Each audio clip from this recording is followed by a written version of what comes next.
I'm really passionate about my people and investing in my people. And something that I've also had to be careful with is investing in myself and pouring back into myself. And so then it's a lot of that deep work of how do I apply, which I know it sounds so goofy, how do I apply the 4 pillars in my own life and how I'm taking care of myself? I can't and it's not just because Jake's sitting here. I'm an avid Orange Theory Fitness fanatic now. We did not pay her for that. But I've really had to make sure that I'm making that kind of self-care a priority, because self-care isn't just bubble baths and smell good candles. It's the discipline of going to work out multiple times a week and making sure that I'm making that a priority, because how can I ask my employees to get enough sleep if I'm refusing to do that for myself? Yeah. Welcome to the How to Buy or Sell a Business Successfully podcast. The concepts discussed in this podcast are for informational purposes only. No attorney-client relationship is intended or formed by this podcast. No legal advice is intended in the substance of this podcast. Feel free to check out our website, www.goforemanlaw.com. Enjoy the show and welcome your hosts, Jake Wayman and Sam Foreman. Well, everybody, welcome back to How to Buy and Sell a Business Successfully podcast. My name is Jake Wayman. My wife and I are the proud owners of Orange Theory Fitness here in town, and I also am a fractional business development executive for my firm, Wayman Consulting, where I help businesses grow their top-line revenue. Something fun in my life right now is flag football. Spring flag football starts here very soon, and my stepson, I coach his team. And I actually got really, really excited yesterday because I was building all the plays and I'm like changing them because they're getting older. And so I can do trick stuff. And I was getting way too competitive as the coach in this thing. It's kind of a problem. I'm a competitive person, but that's kind of fun right now because practice starts here in a couple weeks and I'm really excited about that. But anyways, I am joined by my incredibly handsome co-host, Sam Foreman. Hi, welcome to the most awkward moment of this podcast. Wait, no, that sets us a challenge I don't want to set. Sam, I'm Sam Foreman, founder of Foreman Law. Love working with folks who are buying or selling businesses or growing successful businesses. We try to help our clients be part of growing, thriving local communities. One of the best parts of my life right now is my 2 boys. We got a 3-year-old and a 7-year-old, and they still think that burps and toots and everything related are hilarious. I'm 37. That's and so just the laughter that comes along with that's pretty great. But I, can't really blame my burps or my toots on my boys anymore because they're a little bit too old for that.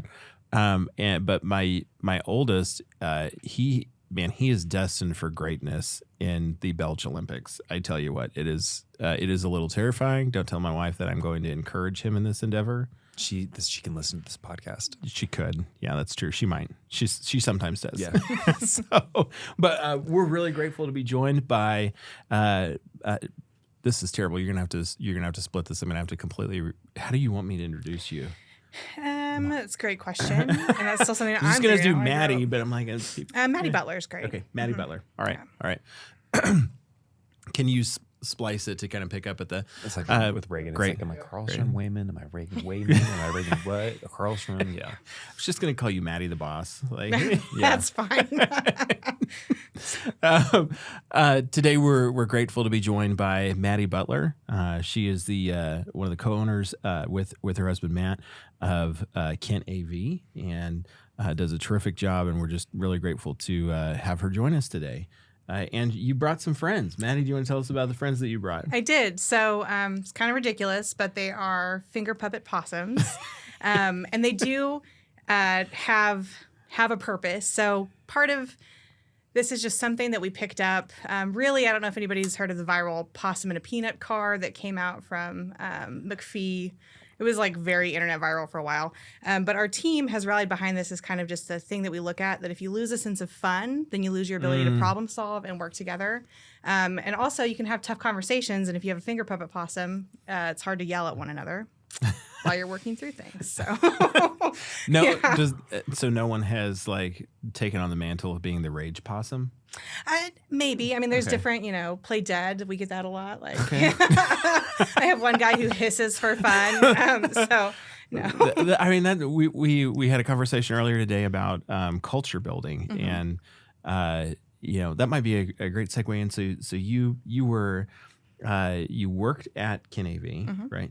And then there was an opportunity to buy the business, right?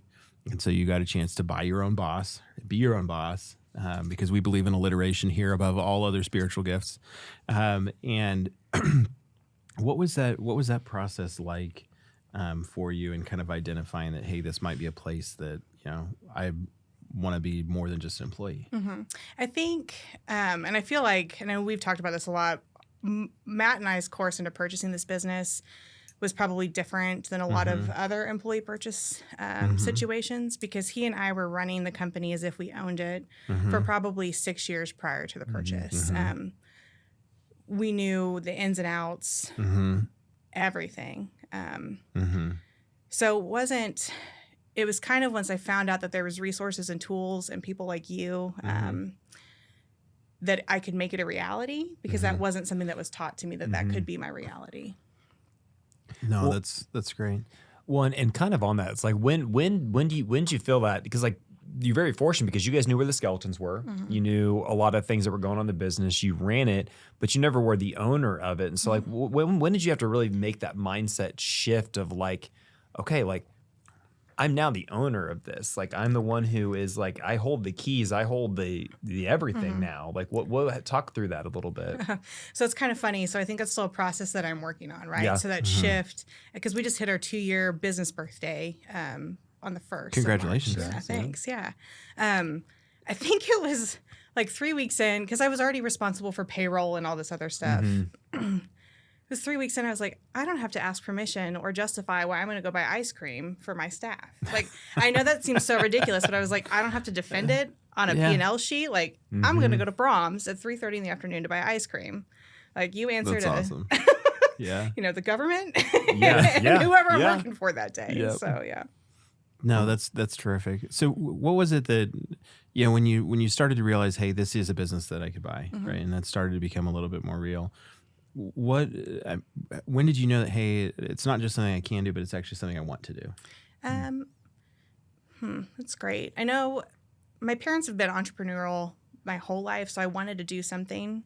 And I think it was a shift of realizing I didn't have to. I'd already built a lot of things working there for a long time. So taking ownership of what I already built and just being able to continue to see that to fruition. So I think that was the big shift of where I knew I could do it. And then it was also people like, I kid you not, people like you, and I'm not just saying this because you're sitting here, saying, hey, you've already been doing this. Because there was a lot of doubts throughout the process. And you're like, no, who's been doing this? You and Matt have. Like, you can do this if you want to. Yeah, it was people believing or pointing out that I was already doing the work. Yeah. Right. Well, and kind of talking through like transition. I mean, you were already a leader in the business, but now you are transitioning to the owner hat. And then like talk about with the team that you were leading already, when you transitioned to that owner hat outside of buying people ice cream, like what like was there things you had to work with them? Is like you're now like, I'm the owner, I'm not like I'm your boss, your leader, but now I'm the owner of this company. What was that transition like? Once again, I think we came from a very unique, very interesting purchase process. So some of those hurdles weren't there. It was just the shift in how I got to be the end all be all for how we were going to have our culture. Okay. So, retention for employees, that wasn't a problem. Everybody wanted to stay. It was just kind of determining what is the fit and what do we want to do. That became kind of the bigger. People already looked up to me as the leader. There wasn't really any questions or pushback. It was just, who do I want to take with me on this journey that will be prepared to have this growth mindset that we're going to have moving forward. Yeah. I mean, it's been 2 years. I mean, what changes have you seen since you guys are now the owners of it? I mean, from a both positive and negative standpoint. So positive, I think we were able to define what drives our business so much that we didn't necessarily have prior to the purchase was we run our company on 4 pillars across everything. So it's how we make our decisions and hiring, how we work with our customers, how we work internally. So defining those 4 pillars was a big shift that we didn't have before. And what are those 4 pillars? Yeah, so it is care, teamwork, a growth mindset, and excellence. So then basically any issue or challenge you're trying to solve comes back to one of the 4 of those, right? Like, and you're all allowed to have bad days, but how can we move forward with care, do it as a team, and it's not just internally. How can we work as a team with our customers? How can we work as a team with our vendors? Yeah. So. Well, and with Ken AV, I mean, they've had a long legacy in this community. I think on the website since 1975. And how are you going about still honoring the company's legacy, but then modernizing for the future? Because Ken AV, I mean, like, you're not a visual. I mean, it changed all the time. You guys work with Interest Bank Arena, with several different organizations in town. I mean, there's got to be innovation there, but how do you still honor that, that legacy of it being a staple of Wichita? Yeah. So I think, and that's a cool question.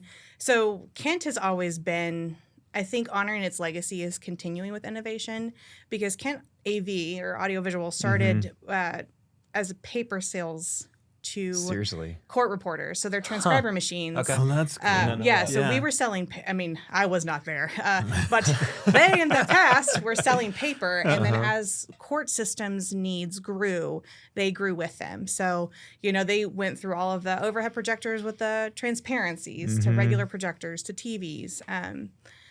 And even the Ron Bowering, who we purchased the business from, him and his wife, Olivia, he was revolutionary in the fact that he was a TV repairman who purchased this company and then leveraged the rental side. So when you brought your TV in for repair, he would have a TV for you to rent because obviously people did not have, shiny iPhones to watch YouTube in the 70s. So it's always been, I think, honoring the legacy is to, if we don't continue to grow in our technology, then we're not honoring the legacy.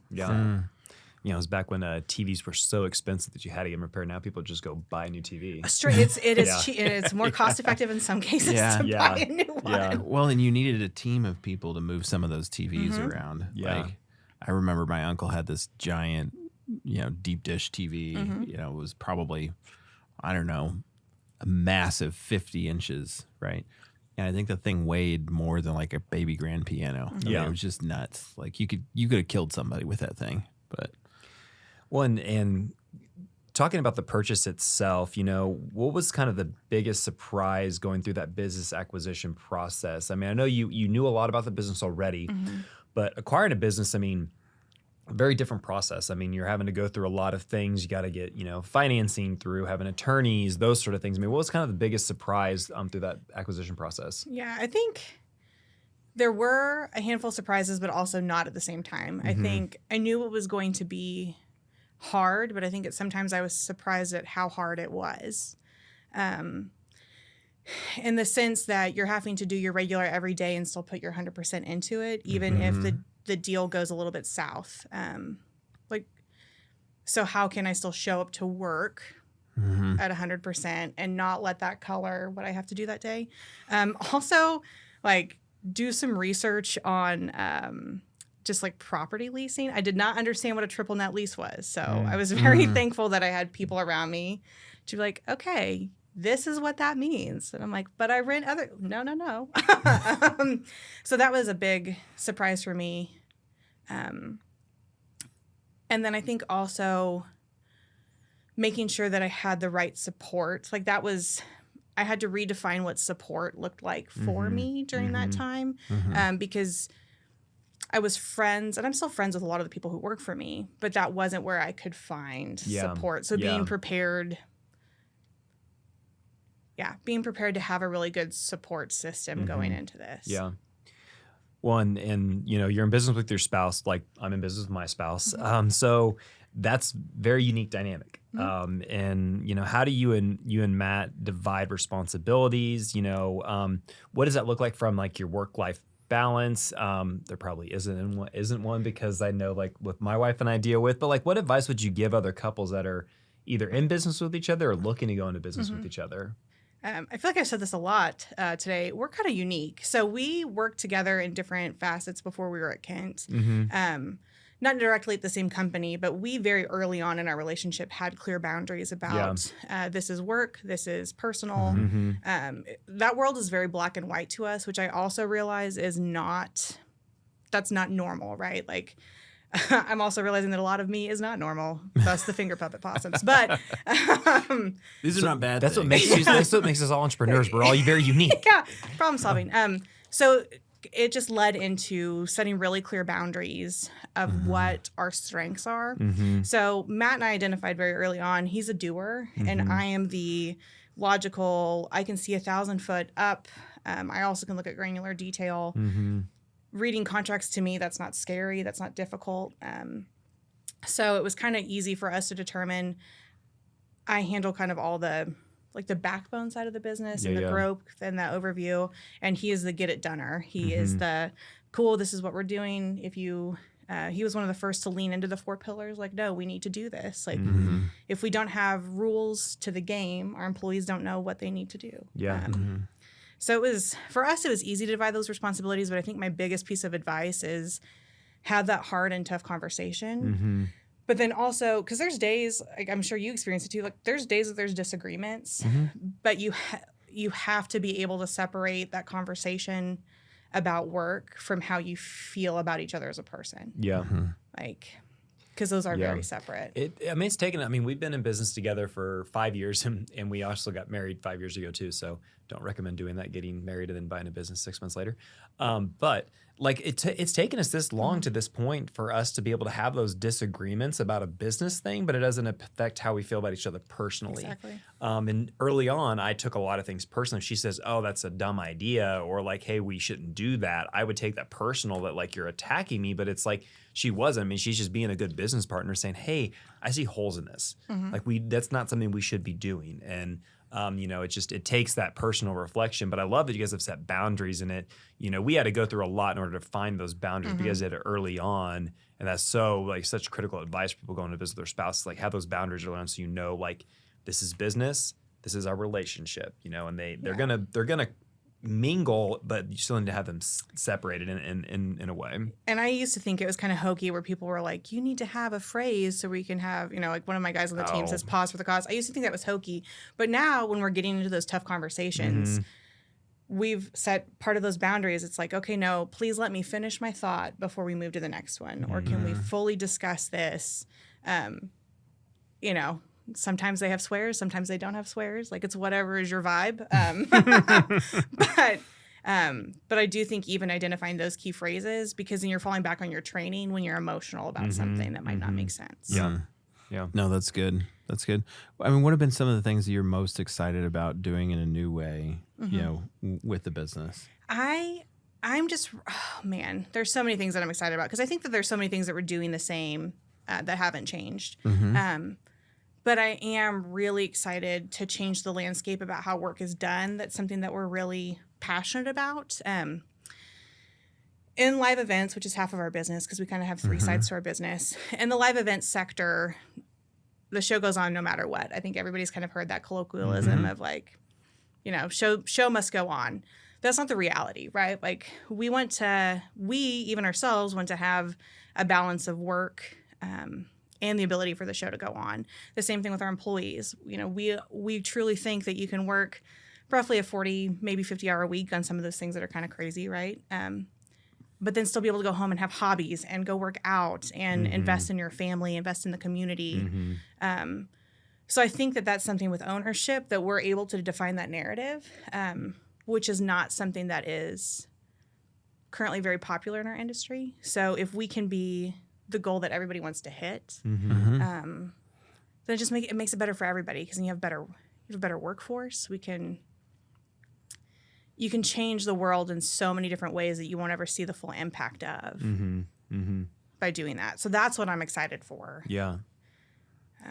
Well, that's awesome. One, like with like employee retention, like you're really talking about culture right now. And so like when somebody asks you, what's the culture at KNAV? Like, how would you define that? Gosh. So it's not a question that I was going to throw at you, but I was like, I just want to ask it. No, and I think that's good because you're making me think about all the things. I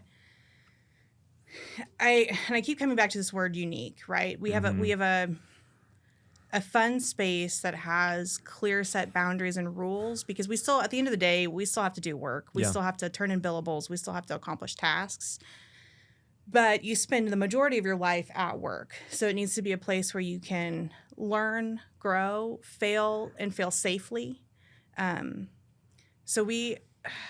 maybe it's a culture of wonder and growth and storytelling, and it's a culture of fun with boundaries. Maybe that's what it is. Yeah. But and it's also just a safe space, because that's what we're also really trying to. If somebody's late, we're never like, "Hey, why are you late?" We're trying to get to the root of that problem, because the people are the sum of all their parts. So I don't know. That's good. Maybe I didn't provide a good answer. Well, on no. that, But the thing is, you're Great. thoughtful about the culture. Sometimes, culture is a very hard thing to define in an organization, but it sounds like when you walk into KNAV, you feel it. I mean, you can't describe it, but it's there. Yeah. Yeah. And we've got so many different things that the teams work on together. Like, we invested in these goofy Halloween skeletons that are now dressed for every single holiday of the year. Nice. Like, that's part of there's Yeah. so many things. And because we have 3 sections to our business, we're not all on the same work schedules, but that's ways that we can still find to connect. Like right now we're doing Yeah. Mario Kart Madness for March Madness. Like, Nice. that everyone can participate in, no matter if you're working second shift or first. So Yeah. Very cool. Well, and kind of thinking about, like, from an entrepreneur standpoint of always having, growth on the horizons, how is, like, the AV world evolving? What's kind of the future of that industry, and like, what are you doing to stay ahead of it, and, being still relevant and being that key provider in the area? I think, and that's something that I honestly believe that we will struggle with forever in perpetuity, because even when you feel like you're current with technology, you're not. So how we choose to look at it is the core of AV will never change, and the fact that you're always telling a story, whether or not it's a conference room or an event, like it's just how you're telling that story is changing. So staying on top of that, right? So like I said, we came from overhead projectors with transparencies to projectors to now TVs, video walls, and then in 10 years, is it going to be Ray-Bans with Meta Google Glass or something that we're putting into 1,000 attendees' eyeballs? So it's staying ahead, but then also kind of looking at what's a trend that's going to stay here, so we're not pouring all our money into something that's not just going to be a 30-second TikTok video. That's Unless it's a really, really good one. I mean, thanks for Peanut Possum Car. Yeah. No, that's great. So how do you find ways to kind of experiment with those changes from a technology standpoint, and then learn from them in safe ways that help you advance your business? Yeah. So I think sometimes it's smaller events. Sometimes it's just trying stuff out at our office to see what has traction and good. So it's getting little bits of items to see, testing it in a safe space, and then also going to clients. And this is where it comes with the relationship piece and our pillars with the clients. We're able to go to some of our clients and say, "Hey, we've got kind of a crazy idea. Do you want to try this with us? Are you okay taking this risk?" Sometimes they say no, but a lot of times it's yes, let's try it. And so it's making those partnerships that make risk. I mean, risk is still always a risk, but it makes it more of a safe choice. So it's a partnership. Very cool. No, that's terrific. I think one of the things that's always stood out to me is how you've brought, kind of your whole self to your role, and how you've wanted to lead your team, how you've wanted to build something that's better than what it started, and really admire that about you. And just curious, as you have made this transition over the last, from 6 years before, kind of running the business to being a business owner, how have you found that it's really challenged you to continue to grow personally and to continue to invest in your people? That's a good one. Deep Thoughts with Jack Handy. Sorry. That's a way throwback SNL reference for some people. Yeah. There's a lot of this. So I'm really passionate about my people and investing in my people. And something that I've also had to be careful with is investing in myself and pouring back into myself. And so then it's a lot of that deep work of how do I apply, which I know it sounds so goofy, how do I apply the 4 pillars in my own life and how I'm taking care of myself? I can't and it's not just because Jake's sitting here. I'm an avid Orange Theory Fitness fanatic now. We did not pay her for that. But I've really had to make sure that I'm making that kind of self-care a priority, because self-care isn't just bubble baths and smell good candles. the discipline of going to work out multiple times a week and making sure that I'm making that a priority, because how can I ask my employees to get enough sleep if I'm refusing to do that for myself? Yeah. Or, you know, I need to go to the doctor. Like, you know, you should do that too, y'all. Like, look at me. Look, it's on my calendar. Well, it's being the example, or practice what you preach. I mean, if you're preaching in these, you know, your 4 pillars, I mean, like and again, if they see you emulating those in your life, it's like, you know, you want to put out if you're putting that energy into, you want your employees to match that energy because you're there. If you're absentee and it's like, you know, I'll do what I want to do, like, they're not going to care. Yeah. I mean, I think that's what I've noticed so much with, you know, and I've been able to engage with Maddie and Matt on KNAV when they were prior to being owners for just the events that I put on in Wichita, and I just assumed at that time you guys were actually the owners anyways. But it was like what I saw with the employees that came to work. I still remember the 2 of them that would always come and do our events were like just awesome individuals and just were awesome to be around because it just seemed like they enjoyed what they did, you know. And I think you had that culture then when you weren't owners, but it's still there to this day when you are owners. And it's just, you know, I compliment you on that because you have been able to continue that legacy forward, and now you're able to, as the owners, you can put more into it, and you know, like, hey, this is actually benefiting, you know, my employees, our community, and you're able to directly be impacted by it too as well. Thank you for saying that. And I think one more thing to add is when you're in the weeds of it, something that I've had to implement for myself is every day I write down, and thank you to my therapist, shout out, 3 good things I did at work today, but then also 3 good things I did personally, because I don't want to lose myself personally. Like that's the biggest. Can't lose Maddie, because Maddie's not Kent. Yeah. Jake and Sam here. Thank you for joining us. If you find this content helpful, please like, subscribe, share it with a friend, and especially leave us a 5-star review on Spotify or iTunes. Really helps us out a lot. Yeah, 1 star, it's on Sam. Yeah, it's definitely on me.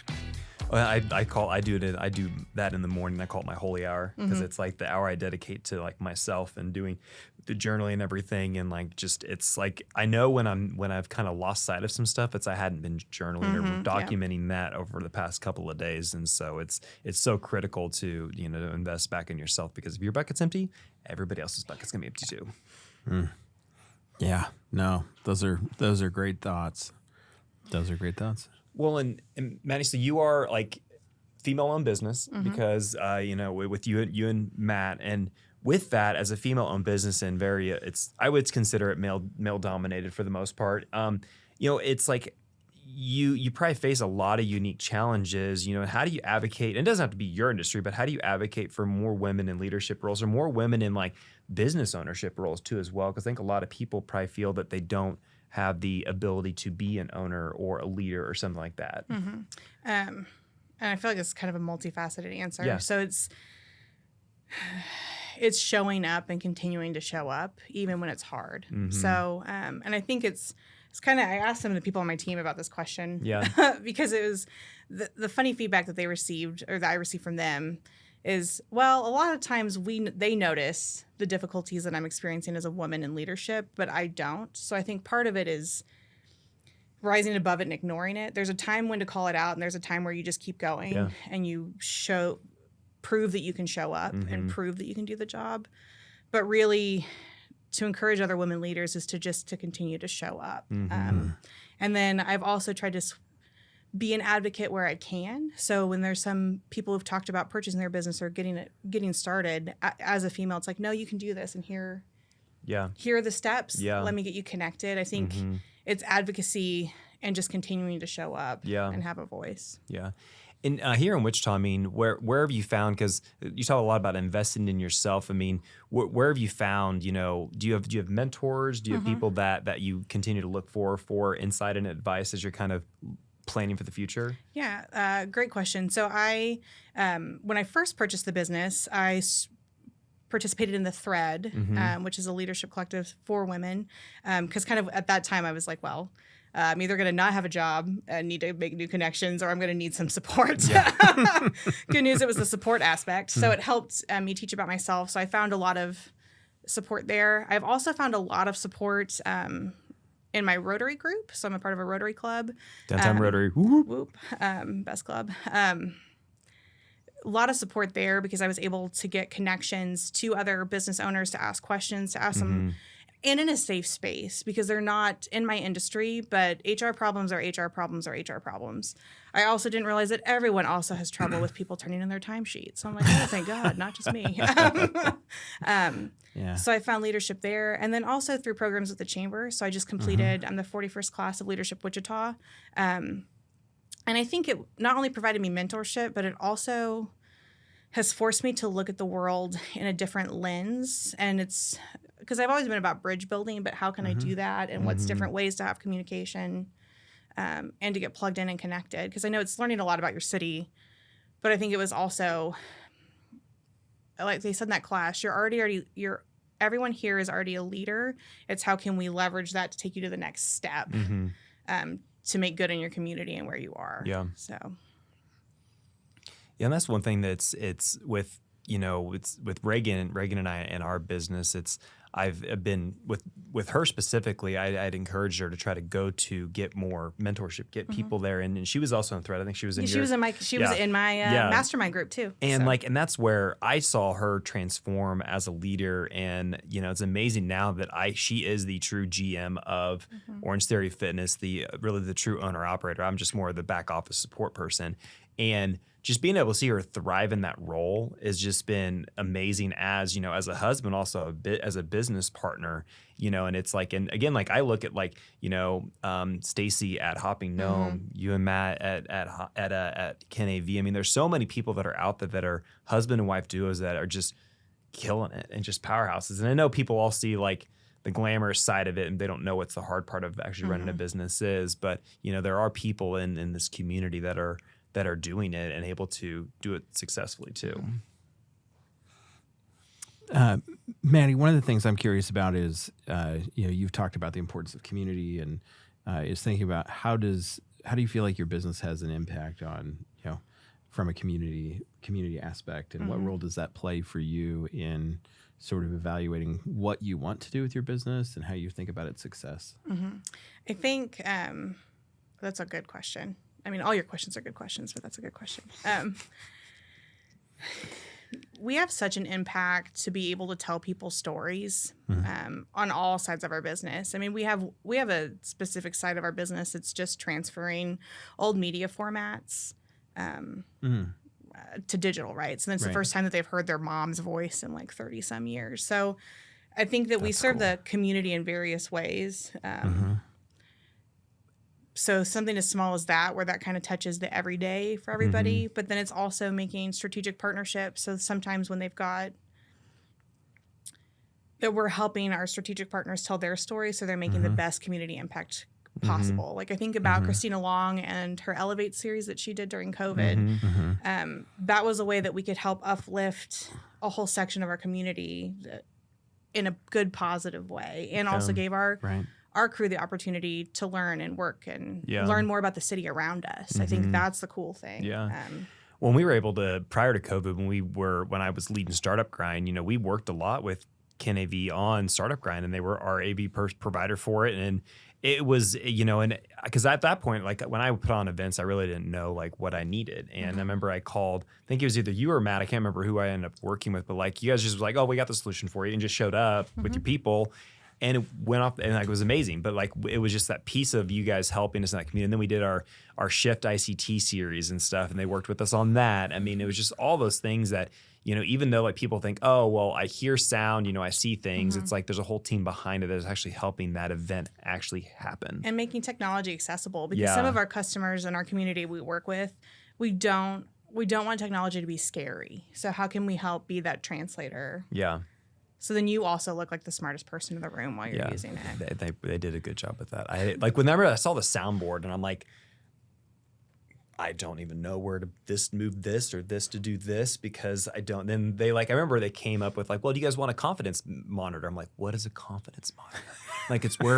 It's where they have this in front of the speaker so they can see what the PowerPoint. So I'm oh yes, let's do that. And I'm I just didn't even know that existed. Oh, that's awesome. That's awesome. I love what you described about community impact, because I think when a lot of people think about the impact that their business has on the community, they're thinking about well, hey, what causes am I supporting? What sort of volunteer hours are we doing and different things like that. And all those are definitely important. But, like to tack on to something you said earlier of, we spend so much of our lives at work, right? Like that is a place that people should feel safe, that, where they should grow, they should be excited to be. And, being able to serve the community through the work that you do and being intentional about it, I think is in many instances, when it's done well, as it is in your case, is more significant than all of the additional things that we do as businesses to kind of go and support, charitable causes, for example. And even more than that, I mean, helping provide an environment in which people grow and they become better versions of themselves, and then they go back out into the community. And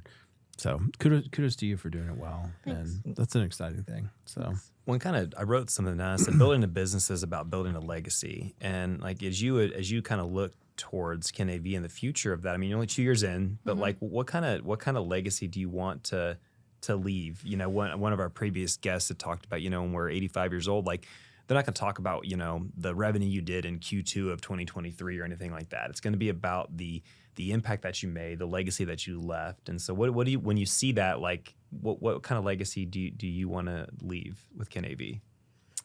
I really think the legacy that I want to leave is that work can be a fun, safe place to accomplish tasks, but that you can be you at work, but then you can also still have space for you outside of work. But the values that you have in both places can be the same. Yeah. Because I'm a big firm believer that I need to be the same at work as I am out of work. Yeah. So if that's the legacy that I can leave, where people are encouraged to do that, and that's the safe way to, that's the new norm on how you look at your employees and how you treat people. Well, I like that because, I think there's been for a long time such an emphasis on how much work hurts us culturally, and that people have been trying to kind of segment off the work part of their life from the rest of their life because they feel like they're carrying home their hurts, I think, and changing it to a place where that doesn't happen. And it's interesting on our side because we've created such a safe space, and because it's even the same thing with me. It's like, we've come from, we make the joke all the time. People are like, who do you look up to? And I'm like, I know exactly who I don't want to be when I grow up. Like, can we go from that list? But once they get to a safe space, it's been very interesting. Some of our people where they are given the permission to kind of fall apart because their workspace is so safe, they're able to fix all the other things they need to tackle. Yeah. So it's like, if we can be the safe community hub, and then it's cool because our connection to the community, we can get them connected to the community services that they may or may not need. No, it's that's awesome. Safe haven.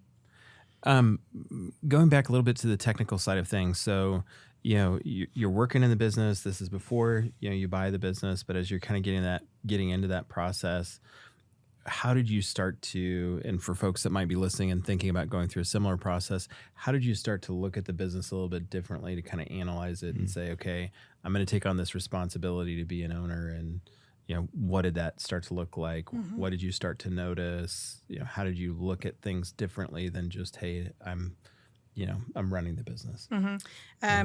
Definitely, I already knew the P&L and the balance sheet pretty well, but it was knowing that like the back of my hand upside down, because it was having to understand what expenses are going to go with you when you acquire the business, and then what are you leaving behind?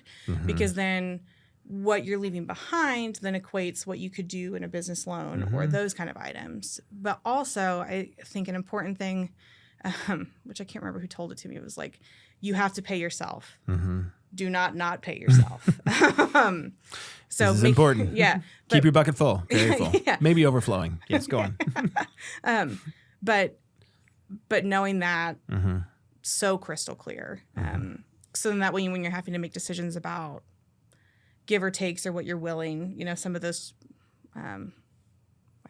agreements that you might have to make or compromises, what you're willing to give up. And then also making sure that you do know if you've got some of those interesting things, that you really understand all the situations and how they came to be that way. So you can, in the moment, not be emotional about it. You're just relating to facts.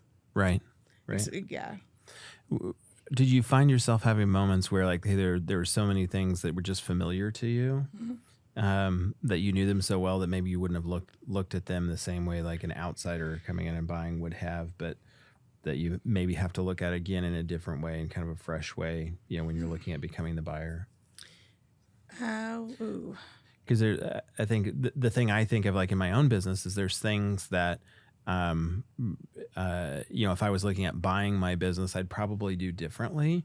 But they just become so familiar and I understand them so well and I know how to manage them so well that they're just not concerning to me from an operational standpoint or something different. And did you find yourself kind of noticing some of those things or how did that impact your process? I think, and I think once again, it kind of goes back to unique because we really worked with one of the owners on the purchase because the other one had passed away.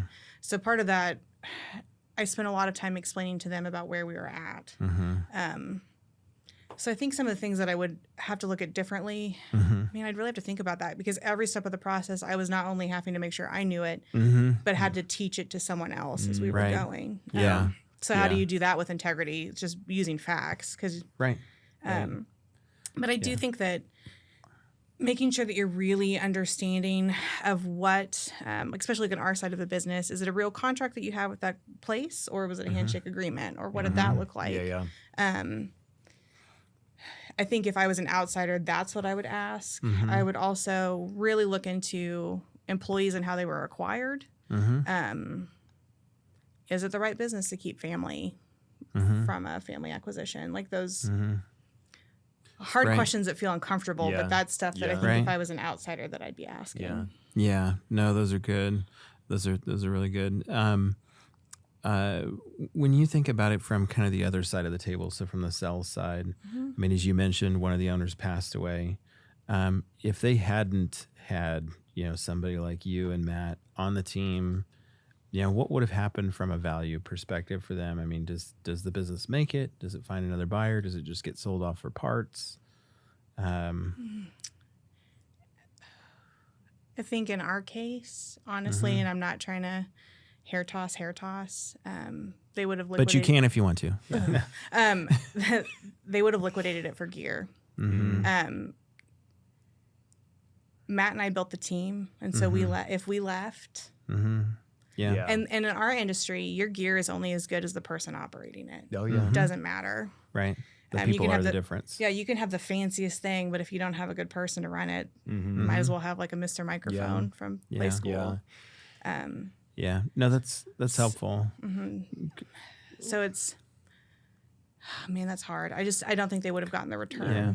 Well, it goes back to, again, when we talk about, buying and selling companies, everybody equates that to dollars and cents. What's the spreadsheet look like? What's the P&L look like? But a piece of it is the people side of it. Because if you don't have the right people in the right seats or doing the right thing, then, again, you're buying, maybe a name, then maybe some equipment. But if you don't have the people to actually operate who know it from the inside out, that's where, again, if they would have sold it to somebody else and you and Matt would have stayed as employees, that would have been a key component of the sale was they need to stay because they are key employees in this organization. And I think it's I think there's so many business owners that are out there that, are ready to be done or do something and they're like, well, I just want to close up. But there may be some employees internally that may want to explore the idea of taking it over or what have you. And so kind of that, one of the questions and maybe our time for one of the last questions, but it's if, for employees that, are considering buying the company they work for, what are key lessons or advice would you tell them to make the transition successful? And maybe current owners that are kind of considering what an exit looks like too as well. What are some key, advice lessons you'd provide? Yeah. And this one, it might sound like a harsh response with this. I think when you decide to purchase so as an employee you decided to purchase, I had to make the decision, okay, if I'm going through with this, I'm going to go through with it. If the answer is no at the end of the day, I'm leaving. Yeah, you got to burn the boat. It's burn the boats. Is that what it is? Yeah, it's it didn't matter if I had a severance. It didn't matter. I needed to go because my worth would never be valued the same, no matter what. You can say that it is, but it's not. So I think that's my biggest advice. And then also kind of remembering as an employee purchasing, being prepared for your landscape to shift. Yeah. Because I know I had a unique case where it was like, I was the end all be all. If I didn't run payroll, people weren't getting paid. Yeah. But making sure you're setting aside that time and being comfortable with taking ownership and accountability, not only for your mistakes, but when your guy messes up, that's on you. It's not on them. Yeah. But then on the flip side for the owner case, I think it's, if you're not willing, if you go to sell your business, you need to know about your business and the people that work there. I don't think in some respects, depending on the size, you should be able to answer most of those questions. But then also be okay with you sell to somebody. And if it's not exclusively in the deal or agreement that the employees stay, that all of those people and time you invested in them is gone and they're fired. Like, I think you just have to be prepared for that. Because we watch that happen in our industry all the time. Somebody will acquired. Yeah. The whole staff is gone. They take the contracts and everything. One of the contracts in the gear. Yeah. So I think that's. Yeah. I don't know. And that's where like there's a like it's people always say like, you know, build to sell, you know, not necessarily because you may want to sell, but it's building it to where it can be transitioned, you know, and you know it like the back of your hand. You have everything in order from agreements, from, you know, contracts to all these different things that are in place. So, you know, because that makes it run smoothly, because like if you aren't running your business that way, I mean, like it's like there's a lot of things that can go wrong in that situation because you're not efficient, you're not operating correctly. And I'd almost even rephrase that, right? Because most people aren't in the, I probably right now, I mean, there's some days where I'm like, get this away from me, take it, buy it. Yeah. But I think it's build it so you can go on a week vacation without having to answer your phone. Yeah, that's a good point. Good. Like, or even the small step. Yeah. Get your standard operating procedures in place where you can take 4 hours where no one's going to be blowing you up on Teams because they could figure out how to process that thing. Yeah, they know they can put the fire out instead of calling you and say, "Hey, where's the fire extinguisher?" Like metaphorically, it's like it's like, but like that's where you want to build that team that can be sufficient without you, because now you've made them leaders. Right, you put them in places to do that. So you know, it's yeah, and I mean. Tacking onto the transferable value and being able to sell a business, or just, you know, being able to enjoy the operation of it more. I mean, being able to build a business that can run without you is a game changer from a value perspective. Because, you know, if you want to find a buyer and that buyer cannot transition the value from you, for example, if you are the one who runs it and there's nobody else that can kind of step in and take on some of those key functions, I mean, you just immediately limited the value on the sell side. And I mean, there's a lot of owners that go out of their business feet first and they've been handling way too many functions and there's nothing in there. And then they're selling it off for parts. I mean, that's a devastating outcome. I mean, that's a huge missed opportunity for folks to, you know, build some of the value that makes our local communities really thrive and be able to retain it. Because, you know, like you said, there's a lot of big companies out there that are going around buying up smaller shops. They don't want to keep the employees. They don't want to keep the they want to keep the contracts. Yeah, it's like they don't want the overhead. They want the contract. They want the revenue, though. Right. Or they want your warehouse space. Yeah. Exactly. And I mean, that's not, you know, from a community perspective, I mean, sometimes that's a good thing, but usually it's not. You know, you lose a lot of people, you lose a lot of value that's there, and it just starts shipping out. And so there's better results that I think we can create at the local level. But Maddie, any last thoughts for our listeners? No, I just think even if it's hard, what's hard today will not be hard tomorrow, as long as you chunk it out piece by piece. So that's awesome. I appreciate it. And get possums. Possums. Yes. Yeah. Yeah. I mean, build a culture that people identify with. Exactly. I mean, that's even and pick your own possum. Like I love it. I love it. Well, hey, we have achieved the impossible. I had nowhere else to go with that. This joke is dead as a possum. Thank you, everybody, for joining us today. Thank you, Maddie, for sharing your wisdom, your experience, and your inspiration with our listeners. We're passionate about helping our listeners build, you know, the companies that help build thriving local communities and having successful transitions that help accomplish that as well. Thank you all for joining us, and have a wonderful day. Thank you for joining us today. For future episodes, please subscribe to the podcast on Apple Podcasts or Spotify. And please check out our website at www.goforemanlaw.com/learning.